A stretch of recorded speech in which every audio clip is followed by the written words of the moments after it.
Salam, jemaat Tuhan yang dikasihi Tuhan kita Yesus Kristus. Berjumpa kembali pada malam hari ini dalam ibadah tengah minggu. Tiba saatnya kita akan belajar dari kebenaran firman Tuhan. Namun sebelumnya, mari kita tunduk kepala, kita akan berdoa. Bapa di sorga, terima kasih pada malam hari ini kami mengucap syukur bahwa pertolongan Tuhan di dalam hidup kami senantiasa Engkau wujud nyatakan di dalam kehidupan kami, sehingga kami boleh ada sebagaimana kami ada pada malam hari ini, boleh berkumpul bersama-sama beribadah. Biarlah Engkau menyertai dari awal, pertengahan hingga akhir oleh karena pertolongan Tuhan. Dan tiba saatnya kami mau mendengarkan kebenaran firman Tuhan, Engkau urapi hamba-Mu yang akan menyampaikan dengan perkataan hati yang datang daripada Tuhan, sehingga firman Tuhan ini boleh tersampaikan dan jemaat boleh memahami, firman Tuhan boleh bertumbuh, berbuah, dan menghasilkan tuayan-tuayan yang melimpah. Kami serahkan waktu ini ke dalam tangan-Mu dari awal pemberitaan firman Tuhan. Biarlah kuasa Roh Kudus Tuhan yang beracara di dalam hati dan pikiran kami. Segala bentuk kuasa yang tidak berasal daripada Tuhan, kami patahkan, kami hancurkan di dalam nama Yesus.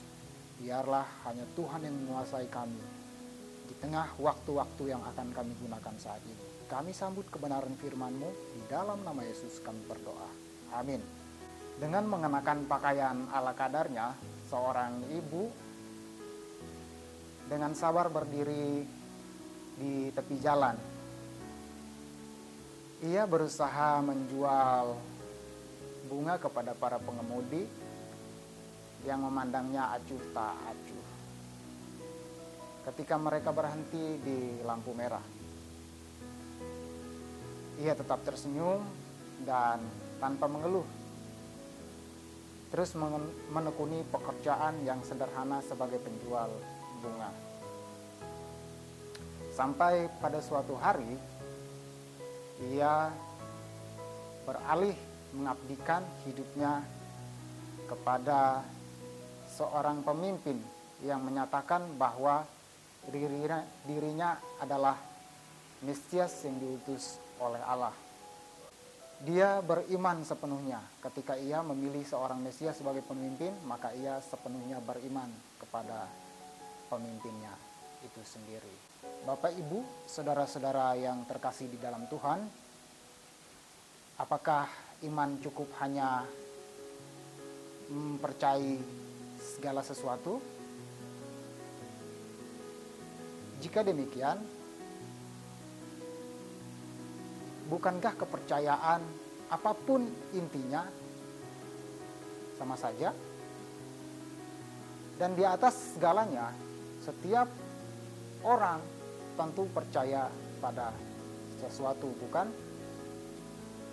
Apa yang dikatakan Alkitab untuk menunjukkan bahwa hanya ada satu iman yang akan dan tetap teruji dari abad ke segala abad, dari waktu ke segala waktu, dan tidak akan pernah berubah. Mari kita lihat satu bagian firman Tuhan yang terambil dari Yesaya, kitab Perjanjian Lama, Yesaya 40 ayat 31. Mari Bapak, Ibu, saudara-saudara yang terkasih di dalam Tuhan, buka Alkitab kita sama-sama. Yesaya 40 ayat 31. Mari kita membacanya secara bersama-sama. 1, 2, 3. Tetapi orang-orang yang menanti-nantikan Tuhan mendapat kekuatan baru. Mereka seumpama raja wali yang naik terbang dengan kekuatan sayapnya. Mereka berlari dan tidak menjadi lesu. Mereka berjalan dan tidak menjadi lelah.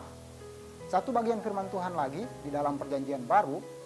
Mari kita buka bersama-sama di dalam 2 Korintus pasal yang kelima ayat yang ke-7. Mari Bapak Ibu boleh buka Alkitabnya masing-masing. 2 Korintus 5 ayat 7. Kita akan membaca bersama-sama sekali lagi. 1, 2, 3.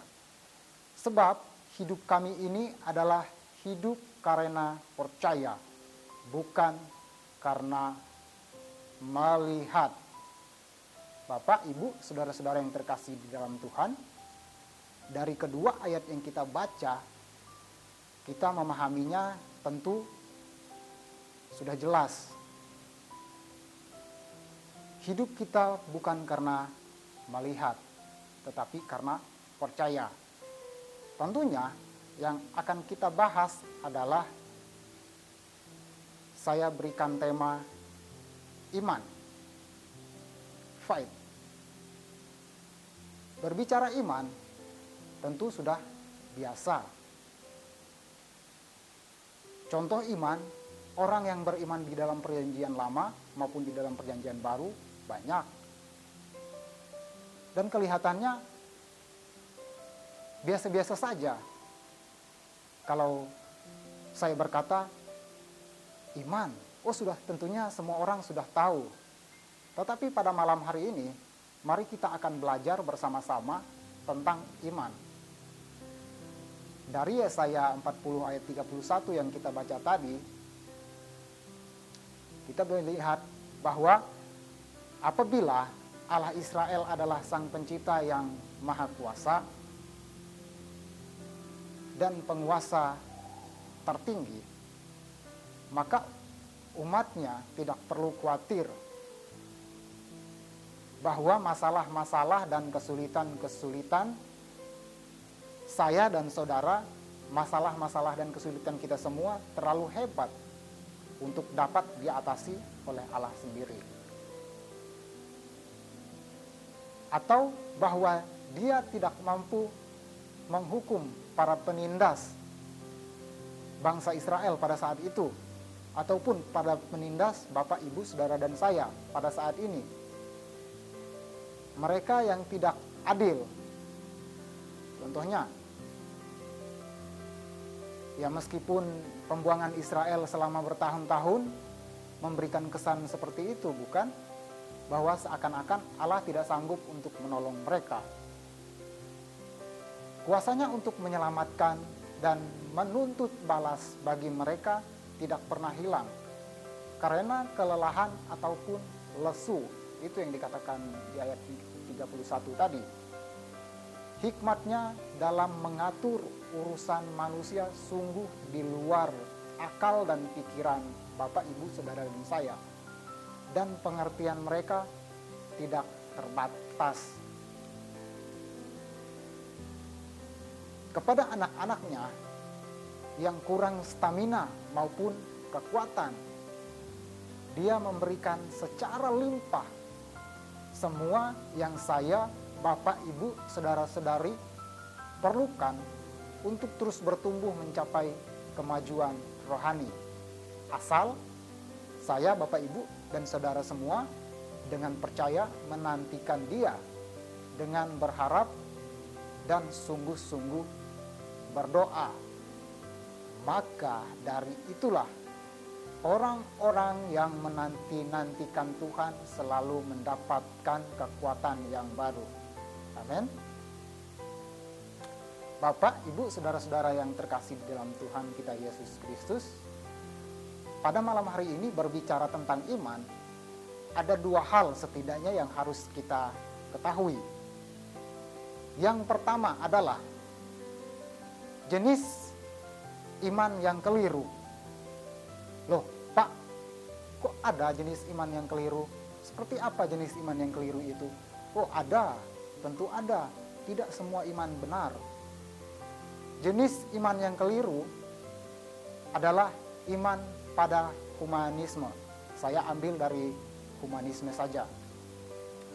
Mari kita lihat apa itu humanisme. Jenis binatang apakah itu? Entah itu berkaki 4, berkaki 2, berbulu panjang, berbulu pendek, ya kan? Berbadan gede. Seperti apa humanisme? Kalau kita lihat, Humanisme adalah sebuah pemikiran filsafat yang mendapatkan nilai kedudukan manusia serta menjadikannya sebagai kriteria dalam segala hal. Salah satu objek iman yang keliru ialah iman pada diri sendiri. Humanisme ekspresi modern dari kepercayaan manusia pada manusia. Pada masa Renaissance, penemuan kembali Aristoteles, pembaharuan minat karya seni, semangat bereksplorasi, kemajuan metode pertanian, dan penghapusan sistem feodal mengantar manusia pada arus kebangkitan keyakinan. Lalu Albert mengungkapkan gagasan barunya saat menulis, manusia dapat membuat apa saja bila ia mau. Muller melengkapi gagasan itu dengan berkata,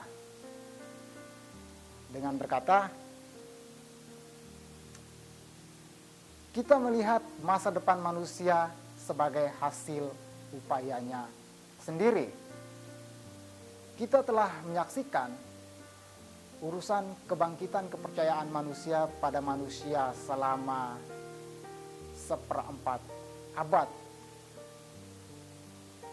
Pada tahun 1960-an merupakan tahun-tahun prestasi besar manusia, di mana pada saat itu penyakit seperti polio dapat ditanggulangi dan manusia berhasil mendarat di bulan. Dalam mengekspresikan suasana abad itu, John F. Kennedy dengan mantap berkata bahwa semua persoalan manusia disebabkan oleh manusia dan dapat diselesaikan oleh manusia pula. Bapak, Ibu, saudara-saudara yang dikasihi oleh Tuhan kita Yesus Kristus,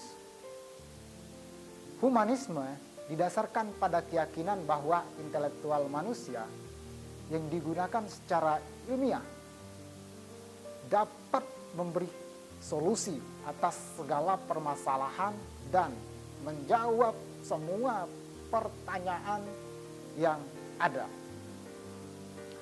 Manusia tidak membutuhkan pertolongan dari luar.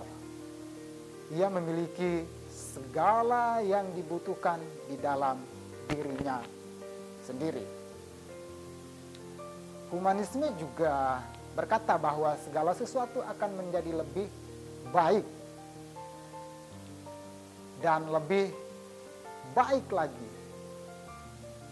Beberapa jenis kekuatan dalam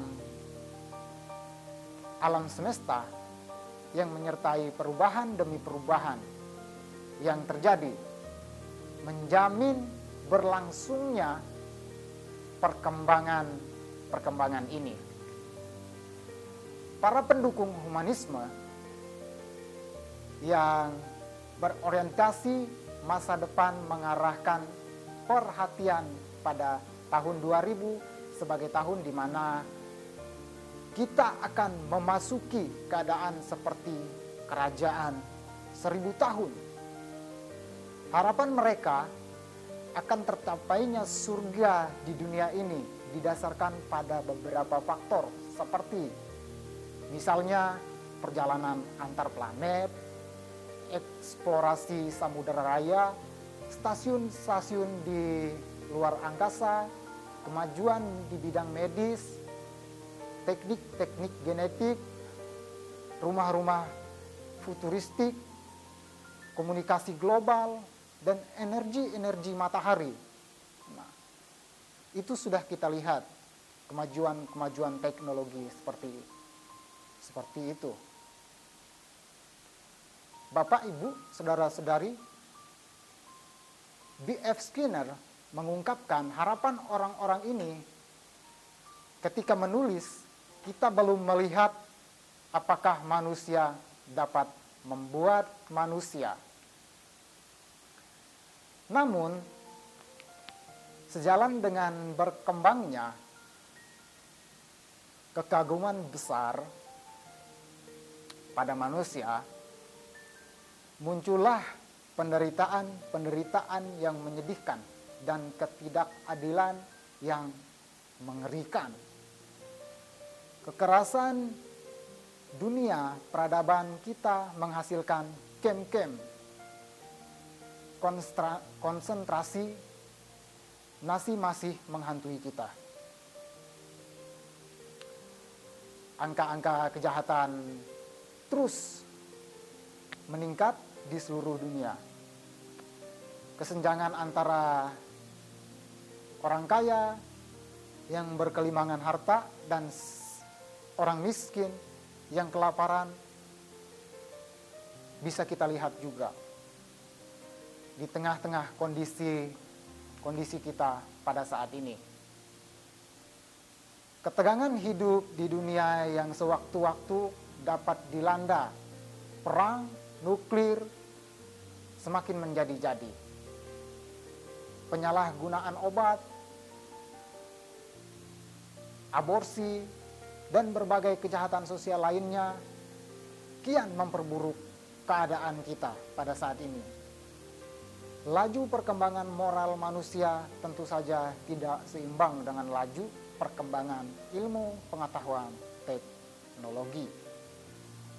Karena itu, orang-orang yang menggunakan konsep humanisme untuk hidup kini diliputi kesedihan dan keputusasaan.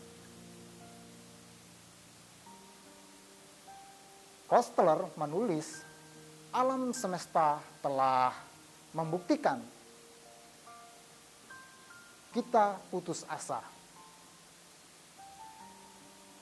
Allah tampaknya telah meninggalkan manusia dan tak ada lagi waktu bagi saya dan saudara untuk menghampirinya. Humanisme tidak realistis. Keyakinan manusia yang berlebihan terhadap dirinya sendiri sama sekali tidak dapat untuk dijamin. Ya, akibatnya para humanisme hanya akan menjadi orang yang terus berharap atau malah menjadi pesimis sama sekali. Atau mereka harus keluar dari sistem kepercayaan mereka dan berhenti berbicara tentang intelijensi alam semesta yang diduga akan mengharapkan banyak hal pada kesimpulan yang tepat. Mari kita lihat, Bapak, Ibu, Saudara-saudara yang terkasih dalam Tuhan, apa kata Alkitab tentang humanisme atau kepada orang-orang penganut humanisme. Di dalam Mazmur 144 berkata, manusia sama seperti angin, hari-harinya seperti bayang-bayang yang lewat. Mazmur 146 ayat 3 mengatakan, janganlah percaya kepada para penguasa, kepada anak manusia yang tidak dapat memberikan keselamatan. Amsal 14 ayat 12, ada jalan yang disangka lurus, tetapi ujungnya menuju maut. Lalu kita lihat lagi, kita bisa baca di dalam Yeremia 17 ayat 5. Beginilah firman Tuhan, terkutuklah orang yang mengandalkan manusia, yang mengandalkan kekuatannya sendiri, dan yang hatinya menjauh daripada Tuhan. 2 Korintus 3 ayat 5 juga dikatakan di sana, dengan diri kami sendiri kami tidak sanggup untuk memperhitungkan sesuatu seolah-olah pekerjaan kami sendiri. Tidak, kesanggupan kami adalah pekerjaan Allah. Bapak, Ibu, saudara-saudara yang dikasihi Tuhan kita Yesus Kristus, di ayat yang terakhir kita lihat lagi di dalam 1 Timotius 6 ayat 17. Nah, ini yang penting. Ini yang penting perlu kita perhatikan. Peringatkanlah kepada orang-orang yang kaya di dunia ini agar mereka jangan tinggi hati dan jangan berharap pada sesuatu yang tidak tentu seperti kekayaan, melainkan pada Allah yang dalam kekayaannya memberikan pada kita segala sesuatu untuk dinikmati. Kita lihat di 1 Timotius 6 ayat 17. Kaya ini terlalu umum, terlalu luas ya. Kaya. Artinya bahwa melainkan pada Allah yang dalam kekayaannya, di dalam kekayaan Allah sendirilah yang sanggup untuk memberikan kepada saya, Bapak, Ibu, saudara-saudara, segala sesuatu untuk dinikmati. Karena hanya di dalam Allah lah kekayaan itu yang melimpah. Segala sesuatu itu ada di dalam kekayaan Allah itu sendiri.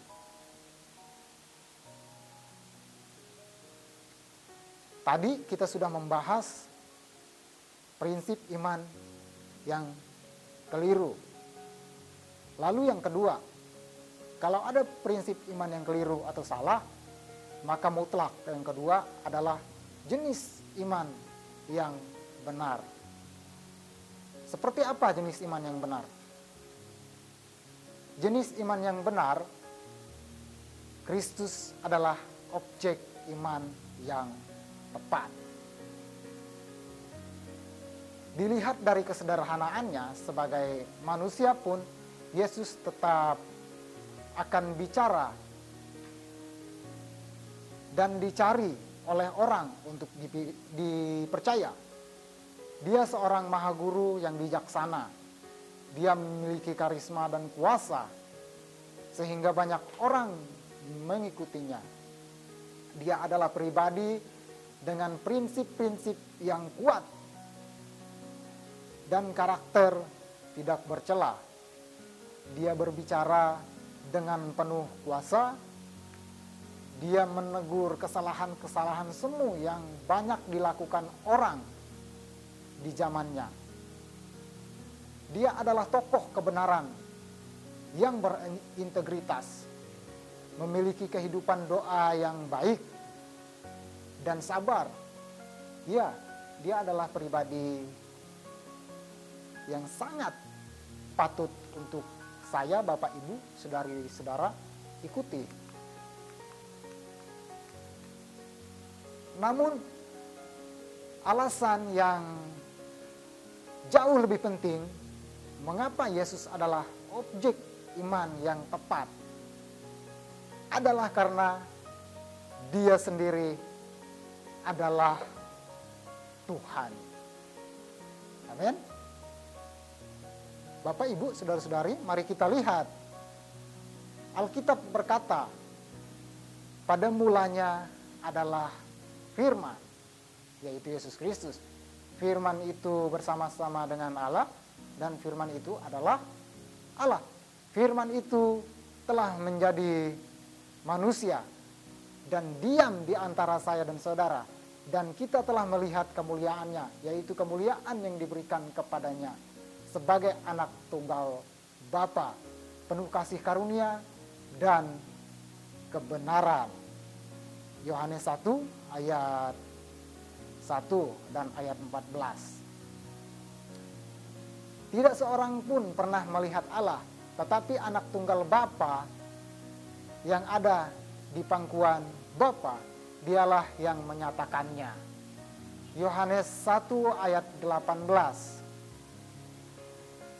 Tetapi tentang anak, ia berkata, tahtamu ya Allah tetap untuk seterusnya dan selamanya. Ditulis di dalam Ibrani 1 ayat 8. Ketika Yesus Kristus lahir, pribadi kedua dari Tritunggal kekal menjadi manusia. Tanpa kehilangan keilahiannya, dia mengambil rupa seorang manusia. Ditulis di dalam Filipi 2 ayat 5 sampai 11. Lalu sekalipun sukar dimengerti, hal keilahian Kristus ini sangat jelas diajarkan di dalam kitab suci, di mana Yesaya 9 ayat 6 dikatakan, seorang anak telah lahir untuk kita, seorang putra telah diberikan untuk kita, lambang pemerintahan ada di atas bahunya, ia disebutkan orang, dia sebagai penasehat ajaib, Allah yang perkasa, dia Bapa yang kekal, dia adalah Raja yang damai. Jadi jelas sekali, banyak sekali ayat-ayat Alkitab yang menyatakan bahwa dia adalah tidak hanya sebagai manusia, tetapi dia juga Tuhan. Banyak sekali ditulis di ayat-ayat Alkitab. Matius 26 ayat 63 sampai 65, Yohanes 10 ayat 30, Yohanes 14 ayat 9, pasal 17 ayat 11, bahkan Kolose 1 ayat 5, Ibrani 1 ayat 3, Yohanes 13 ayat 13, dikatakan di sana bahwa kamu menyebut aku guru dan Tuhan, dan katamu itu tepat sekali. Sebab aku memang benar adalah aku guru dan Tuhan. Yesus berkata demikian di dalam Yohanes 13 ayat 13. Karena Kristus adalah Tuhan, maka iman yang ditunjukkan kepada dia tidak akan tergoyahkan kekokohannya. Kristus itu kekal, Maha tahu, Maha kuasa, tidak berubah, Maha hadir, pencipta segala sesuatu, penopang segala sesuatu. Sementara iman keliru meletakkan dasar kepercayaannya pada objek yang lemah, yang fana, dan terbatas dalam pengertian maupun kuasa. Perbedaannya sangat jelas, tadi kita sudah membahas di awal. Iman yang keliru adalah humanisme, mereka percaya kepada pengetahuan dirinya sendiri. Iman di dalam Yesus Kristus makin akan diperkuat ketika saya, Bapak, Ibu, dan saudara-saudari merenungkan segala sesuatu yang sudah, yang sedang, dan akan diperbuat bagi Bapak, Ibu, saudara dan saya. Sebagai contoh, tidak hanya sekedar contoh, fakta. Mari kita lihat. Yang pertama, Kristus menjadi manusia untuk menyelamatkan kita dari kematian kekal. Jelas di dalam Filipi 2 ayat 5 sampai 8 dan Ibrani 2 ayat 9. Yang kedua, Kristus hidup sebagai manusia untuk memberikan teladan bagi kita. 1 Petrus 2 ayat 21, 1 Yohanes 2 ayat 6. Yang ketiga, Kristus menderita dan mati untuk membebaskan kita dari hukuman dosa. Markus 10 ayat 45. Ibrani 9 ayat 26 sampai dengan 28. Yang keempat, Kristus bangkit dari kematian untuk membuktikan kemenangannya atas maut dan kuasanya dalam mengaruniakan hidup yang kekal. Di dalam Roma 6 ayat 8 sampai 11, 1 Korintus 15 ayat 20 sampai dengan 22. Yang kelima, Kristus ke surga untuk menyediakan tempat di rumah Bapa yang kekal. bagi orang-orang yang beriman kepadanya. Yohanes 14 ayat 2. Yang keenam, Kristus menjadi pengantara kita dalam Roma 8 ayat 34, Ibrani 7 ayat 25. Kristus membela orang-orang percaya dari dakwaan iblis. Yang ketujuh, 1 Yohanes 2 ayat 1, Wahyu 12 ayat 10. Yang kedelapan, Yesus memberikan damai sejahtera Allah yang melampaui segala akal kita. Yohanes 14 ayat 27, Filipi 4 ayat 6 sampai 7. Lalu yang kesembilan, Kristus akan membangkitkan orang-orang percaya dan mengubah kita dalam keadaan yang tak dapat binasa, artinya kekal. 1 Korintus 15 ayat 51 sampai dengan 54. 1 Tesalonika 4 ayat 15 sampai dengan 17. Lalu yang ke-10, Kristus akan memberi pahala kepada orang-orang yang setia dalam iman dan menghukum orang-orang yang tidak percaya kepadanya. Yohanes 5 ayat 24 sampai dengan 30 dan 2 Korintus 5 ayat 10 dan ayat 11. Lalu Wahyu 20 ayat 11 sampai dengan 15. Lalu yang ke-12, Kristus akan menciptakan langit dan bumi yang baru tanpa air mata, tanpa perkabungan, tanpa ratapan, tanpa tangis, dan tanpa duka cita. Jelas dikatakan di dalam Wahyu 21 ayat 1 sampai dengan yang ke-6. Bapak, Ibu, saudara-saudari yang dikasihi oleh Tuhan, ingatlah,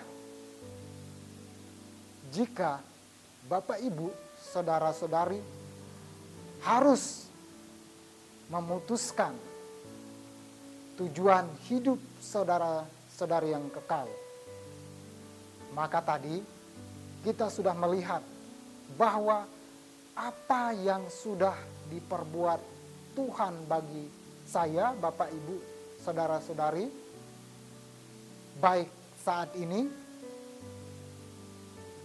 baik yang sudah-sudah saat ini, bahkan yang akan datang. Sangat jelas, tadi kita sudah melihat ayat-ayatnya. Apa kata Alkitab?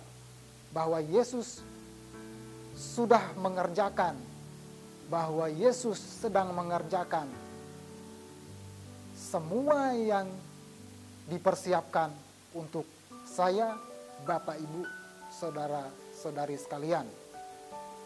Maka sangat penting sekali bagi saya, Bapak, Ibu, saudara-saudari, untuk mempercayai pribadi yang tepat.